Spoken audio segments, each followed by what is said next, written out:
सुप्रभातम, वंदे मातरम उपविश्य। बहनों, आज हम प्रत्यय ज्ञान के बारे में ज्ञान प्राप्त करेंगे।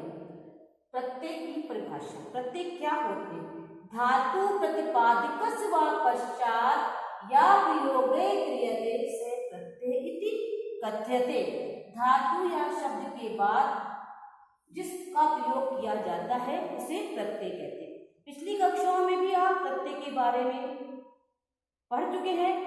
कक्षा षष्ठी से प्रत्यय का ज्ञान हम देना चालू कर देते हैं। प्रत्यय आपके कोर्स में आ जाते हैं, लेकिन 6th क्लास में 2 ही प्रत्यय होते हैं, कत्वा और लिंग। जैसे जैसे आपकी कक्षाएं बढ़ती जाती हैं, आपके प्रत्यय का ज्ञान बढ़ता जाता है। धातु अथवा शब्द के बाद जिसका प्रयोग किया जाता है उसे क्या कहते हैं? प्रत्यय कहते हैं। प्रत्यानाम मुख्य रूपेण त्रयो भेदा। 10वीं कक्षा में आपने अभी तक प्रत्यय पढ़ेगा, प्रत्यय तदित प्रत्यय के बारे में पढ़ा था, लेकिन अब 10वीं कक्षा में हम 3 भेद हैं, प्रत्यय, तदित प्रत्यय और स्त्री प्रत्यय। कत प्रत्यय। कत प्रत्यय किसे कहते हैं? येषां प्रत्यानाम धातु प्रयोगे पश्चात क्रियते ते कत प्रत्यय कथ्यते। जिन प्रत्ययों का प्रयोग धातु के या क्रिया के पश्चात किया जाता है उन्हें हम कत प्रत्यय कहते हैं। अब कत प्रत्यय के अंतर्गत कौन कौन से प्रत्यय आते हैं? क्षत्रिय प्रत्यय, साधक प्रत्यय, तव्यत प्रत्यय, अलीयर प्रत्यय, तुमन प्रत्यय, ये सारे प्रत्यय कत प्रत्यय के अंतर्गत आते हैं। पिछली कक्षाओं में आप तुम, व्याप, कत्वा के बारे में पढ़ चुके हैं। आज 10वीं कक्षा में आज मैं आपको नया प्रत्यय बताऊंगी, क्षत्रिय प्रत्यय। आत्मने वर्तमान कालार्थे, वर्तमान काल के अर्थ में जाते हुए, लिखते हुए, पढ़ते हुए जो शब्द आते हैं,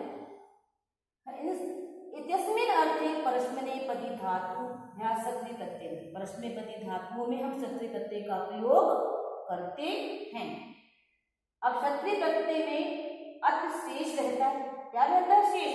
अत शेष रहता है और सकार और चकार का लोप हो जाता है। श और च का लोप हो जाता है, केवल अत शेष रहता है। अत शेष, लेकिन शब्द क्या बनता है? अत रहेगा शेष, तो पठ का क्या बनेगा? पठक। लिख का क्या बनेगा? लिखक। और इसके रूप पुल्लिंग, स्त्रीलिंग और नपुंसकलिंग में चलते हैं। पुल्लिंग में राम की तरह, स्त्रीलिंग में नदी की तरह और नपुंसकलिंग में फलवत, फल की तरह होते हैं। तो पुल्लिंग में शब्द क्या बनेगा? पठन। स्त्रीलिंग में क्या बनेगा? पठन्ति। और नपुंसकलिंग में क्या बनेगा? पठन। तो आप बहनों, आपको समझ में आ गया होगा क्षत्रिय प्रत्यय क्या है कि वर्तमान काल में के अर्थ में जाते हुए जब कोई अर्थ आता है,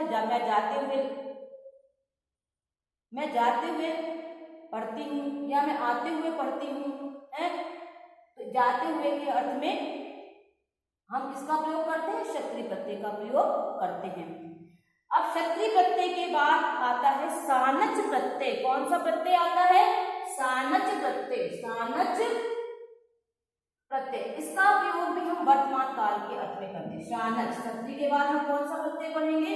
सानच प्रत्यय पढ़ेंगे। कौन सा प्रत्यय पढ़ेंगे? सानच। सानच में सकार और चकार का लोप हो जाता है। किसका लोप? सानच प्रत्यय। सानच प्रत्यय। सानच प्रत्यय में सकार और लकार का, सकार और चकार का लोप हो जाता है, आन शेष रहता है। क्या शेष रहता है? आन शेष रहता है। कैसे? आन शेष रहता है। आया समझ में? सानच प्रत्यय का प्रयोग हम परस्मैपदी धातुओं में करते हैं। कौन सी धातुओं में करते हैं? परस्मैपदी धातुओं में करते हैं ना, आत्मनेपदी धातुओं में हम करते हैं। सानच प्रत्यय का प्रयोग हम कहाँ करते हैं? आत्मनेपदी धातु करते हैं। सेव प्लस सानच मैंने बोला है इसमें, तो कौन सा हो जाएगा? शकार और चकार का लोप हो जाएगा, केवल आन शेष रहेगा। जैसे सेव माने, सेव प्लस सानच का बना सेव माने आन बनेगा। तो आपको सानच प्रत्यय का प्रयोग कहां पर होगा? सानच प्रत्यय का प्रयोग हमारा आत्मनेपदी धातुओं में होगा उसमें हमारा सकार और चकार का लोप हो जाएगा, केवल आंच शेष रहेगा और इसका प्रयोग आत्मनेपदी धातु में जानते ना, से, व्रत, व्रत, रोध, ये सारी धातुएं क्या है? आत्मनेपदी धातु है, इनका प्रयोग किया जाता है। इसके बाद हम सानज के बाद अब पिछली कक्षाओं में पिछली कक्षाओं में तव्यत प्रत्यय भी पढ़ चुके हैं। कौन सा प्रत्यय पढ़ चुके हैं? तव्यत प्रत्यय। तव्यत प्रत्यय का चाहिए और योग के अर्थ में होता है। किसके अर्थ में होता है? चाहिए और योग के अर्थ में होता है। चाहिए और योग के अर्थ में होता है। तव्यत प्रत्यय में तय का लोप हो जाता था। तय का लोप हो जाता का मतलब है तय हट जाता है। क्या हट जाता है? केवल तव्य शेष रहता है। केवल क्या शेष रहता है? तव्य शेष रहता है और इसके रूप तीनों लिंगों में चलते हैं। कितने लिंगों में चलते हैं? तीनों लिंगों में चलते हैं। जैसे पठ प्लस तव्यत, पठ प्लस तव्यत, पठ प्लस तव्यत, तो क्या बनेगा? पठी पुल्लिंग में बन गया पठी तव्य। किसमें बना? ये पुल्लिंग में। इसमें बन गया ये पुल्लिंग में और इसमें बना पुल्लिंग में। और स्त्रीलिंग में पठितव्या, पठितव्या स्त्रीलिंग में और पठितव्य नपुंसक लिंग में। इसमें बन गया पठितव्य नपुंसक लिंग में। तो ये आप पिछली कक्षाओं में भी पढ़ चुके हैं। तव्यत प्रत्यय का अर्थ प्रयोग चाहिए या योग के अर्थ में होता है। इसके रूप तीनों लिंगों में चलते हैं। इसके रूप तीनों लिंगों में चलते हैं और पुल्लिंग में पठितव्य, स्त्रीलिंग में पठितव्या, नपुंसक लिंग में पठितव्य। इसके बाद आता है चाहिए के अर्थ में प्रत्यय और है आपका, उसका नाम है अनियर प्रत्यय। ये भी आप पिछली कक्षाओं में ज्ञान प्राप्त कर चुके हैं। अनियर प्रत्यय, अनियर प्रत्यय।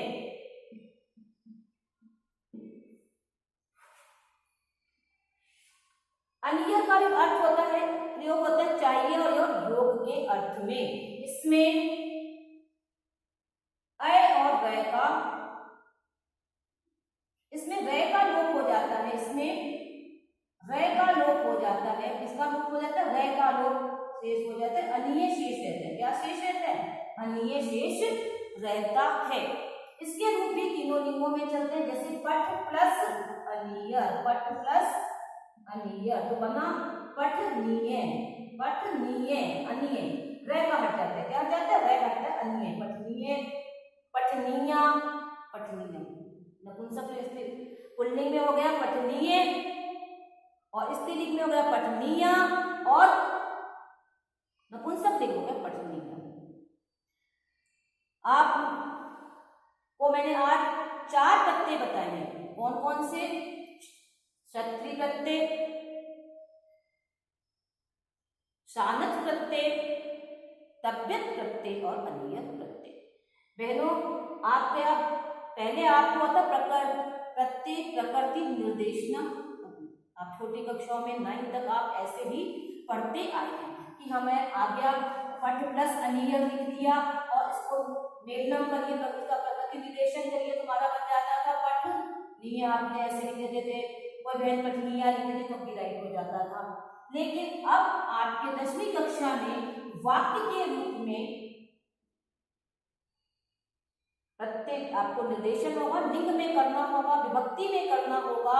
हाँ, तो आपको ये समझना होगा ये वाक्य कैसा है, हमें कैसे कर। जैसे छात्रैः अनुशासनम पालनीयम,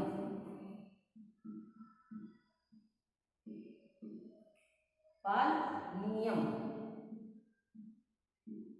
और प्लस आ गया परीक्षा में पाल प्लस अनियर, पाल प्लस अनियर, ये वाक्य आ गया आपके छात्रैः अनुशासनम पालनीयम हमने बनाया। अब आप हमसे पूछोगे दीदी भाई छात्र दे रखा है यहाँ पर तो पुल्लिंग का आना चाहिए, लेकिन हम कर्तवाच्य से कर्मवाच्य में जब हम वाक्यों को चेंज करते हैं तो हमारा, आपको जानते हैं कि अनियत प्रत्यय का प्रयोग और तव्यत प्रत्यय का प्रयोग वाच्य परिवर्तन में होता है। इसका प्रयोग होता है वाच्य परिवर्तन में किया जाता है। उसमें जो कर्म होता है उसके अनुसार प्रतिवाची कर्म, तो अनुशासन क्या है, नपुंसक लिंग का शब्द है, उसके अनुसार क्रिया किसकी आई है, पालनीयम की होगी। छात्रई अनुशासनम पालनीयम, आप कह सकते थे कर्ता के अनुसार नहीं, कर्ता के अनुसार नहीं होता। प्रतिवाच से जो हम क्रमवाच में वाक्यों को बदलते हैं तो हमारा इसके अनुसार हमें देखना होगा, हम पालनीयम का प्रयोग करेंगे। तो आपको ध्यान रखना चाहिए प्रतिवाच के वाक्यों से, जब हम प्रतिवाच का वाक्य दिया, वाच्य का वाक्य दिया हुआ है तो हम उसके अनुसार उस वाक्य को करें, कौन से लिंग में आएगा। तो आपने आज प्रत्यय की मैंने परिभाषा आपको बताई है, प्रत्यय के भेद बताए हैं, और आपको मैंने प्रत्यय के कौन से प्रत्यय के अंतर्गत आते हैं। एक बार मैं और आपका दोहरान करवा देती हूँ। किन प्रत्ययों का उपयोग धातु अथवा क्रिया के पश्चात किया जाता है, निकट प्रत्यय के अंतर्गत सत्रि प्रत्यय, सानच प्रत्यय, अनियर प्रत्यय, तव्यत प्रत्यय और तुमन प्रत्यय, लय प्रत्यय, ये सारे प्रत्यय आते हैं। और क्षत्रिय प्रत्यय का प्रयोग मैंने बता दिया आपको, क्या शेष रहता है, किसका, क्षत्रिय प्रत्यय में ऋकार और सकार, सकार और ऋकार का लोप हो जाता है, सकार और लकार का लोप हो जाता है, केवल अतिशेष रहता है। शब्द बनता है पठ प्लस क्षत्रि पठत, लेकिन वो रूप क्या चलते हैं, पठन, अन हो जाता है, अत का अन हो जाता है। इसी तरह सानच प्रत्यय में सकार और चकार का लोप होता है और केवल आंशेष रहता है, इसके रूप आत्मनेपदी धातुओं के साथ प्रयोग किया जाता है। तव्यत प्रत्यय का प्रयोग चाहिए के अर्थ में किया जाता है या योग्य के अर्थ में किया जाता है। तव्यत प्रत्यय का तय का लोप होता है, केवल तव्य शेष रहता है, केवल तव्य शेष रहता है। और इसके रूप तीनों लिंगों में चलते थे। कर्तवाच से क्रमवाच में बदलने के लिए हम तव्यत और अन्य प्रत्ययों का प्रयोग करते हैं। और आज की बुक में, आपकी पुस्तक में पेज नंबर 126 पर ये रूप प्रत्यय दिए गए हैं। आप इसको पढ़िए, समझिए और अपनी कॉपी में नोट करिए। अगर आपको कुछ दिक्कत होती है, कुछ समझ में नहीं आता है, तो आप मेरे कॉन्टेक्ट नंबर पर आप मुझसे संपर्क कर सकते हैं। मेरे यूट्यूब चैनल पर आप कमेंट्स भी कर सकते हैं, हरमीत कौर 895, उस पर जाकर आप मुझे कमेंट्स करके आप अपनी समस्या